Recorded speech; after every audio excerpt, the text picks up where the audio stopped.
You've seen it in every Hollywood blockbuster, but guess what? You don't need a multi-million-dollar budget to pull it off. Today, I'm going to strip away the complexity of keying a green screen in DaVinci Resolve. Listen, if you've never touched a green screen effect in your life, this video is for you.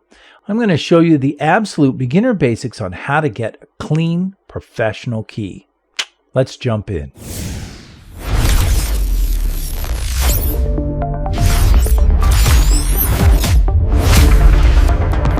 All right, so I'm using a video from Action VFX, and I will leave a link to that video in the description below.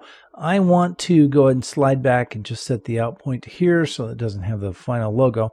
And then I'll go ahead and just drag this down onto the editor timeline here. And you can see it's all green screen and there's no movement of the camera here.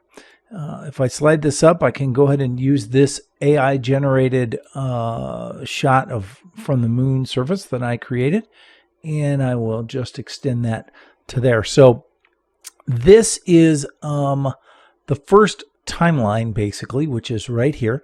And if you open up this and select display stack timelines, then you can see that I'm on timeline number 1.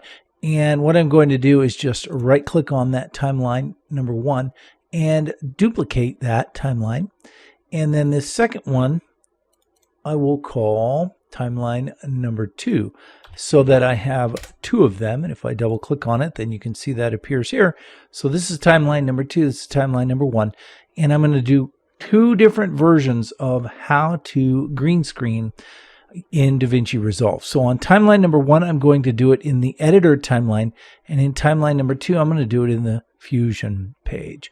So we're going to start with the editor timeline. What I'm going to do is select effects and bring that up, and under filters, not those filters, under these filters, I am going to slide down here until I find 3D keyer. I can also do a search for that by selecting this right here. So I'm going to take that 3D keyer and just drag it into the green screen clip. And in the inspector tab, you'll notice that that has come up. Let me go ahead and remove the effects tab. All right. The first thing you'll notice is that this clip is a little bit too shallow. So if I select that and I go back to the video, I can go ahead and zoom in on that just a little bit. Okay. And now if I come over to the effects, you'll see the 3D keyer is here. This is selected, and what I want to do is come over to this icon and open it up. And instead of transform, I want to highlight Open FX Overlay, and you can see that that has changed here in the as how it's displayed. And with that selected, all I'm going to do now is just draw on the green screen itself. And the idea is that I want to draw everywhere where there's a green screen so that I get a really good key. And then when I let go, you can see that it has keyed that part out, okay, which is actually pretty cool. Okay, now if I zoom in on this, you can see that there's an awful lot of green spill here. And this right here is the despill, so I'm just going to crank that up, and you can see if I toggle it on and off that it definitely does the job here. We'll go ahead and hit my Z key to zoom back out. Okay, so now all I need to do is create a garbage mat here to get rid of these edges. And luckily there is a garbage mat built right into this key. So if I open this up, I can say mat shape, and I have 2 choices. I have rectangle or ellipse. I'm going to use rectangle.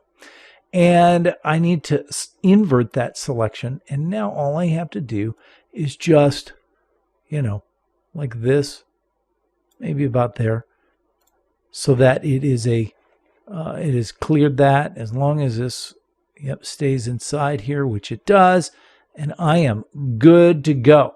So that is the basic and simple, quick and easy way of defining that green screen here in the editor timeline.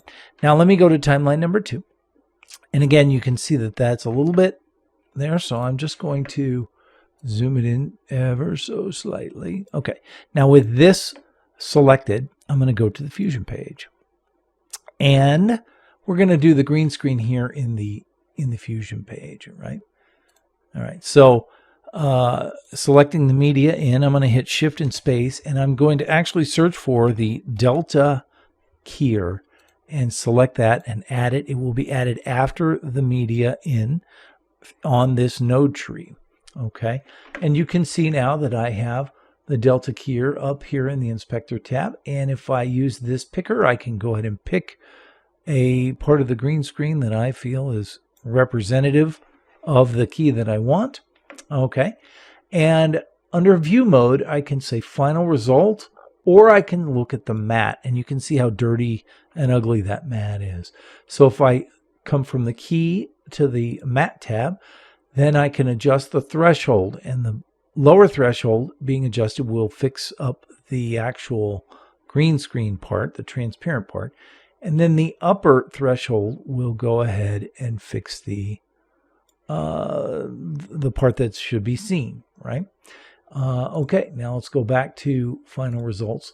And I think that looks pretty good. Okay, now if I go to fringe, then you can see that there is a spill suppression and it's already on. So great, you don't have to worry about that. Also, if you do need to do a little bit of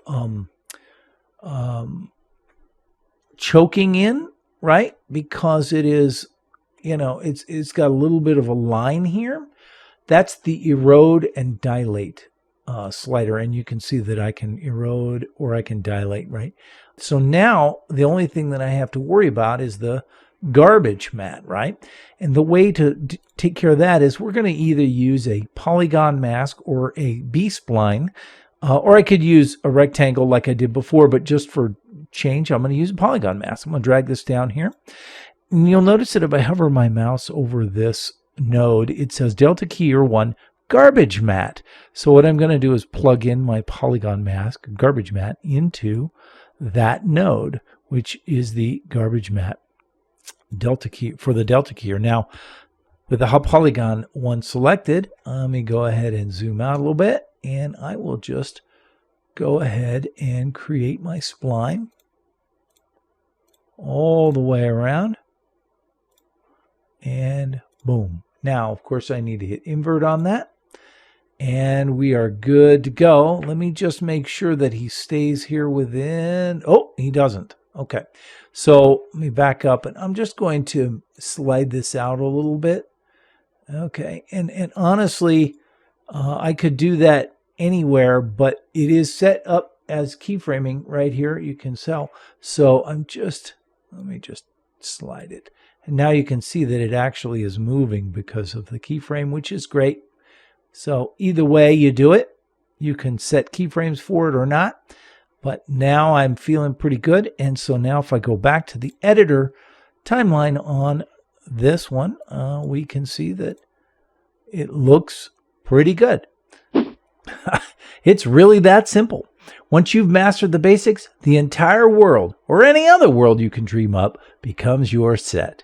Listen, if this video helped you clear the green out of your hair today, do me a favor and hit that like button. It tells YouTube that this tutorial is actually useful, and it helps the channel out a ton. Also, if you're a beginner looking to level up your DaVinci Resolve skills, hit subscribe and ring that bell so you don't miss a thing. Thanks for watching, and I'll see you in the next one.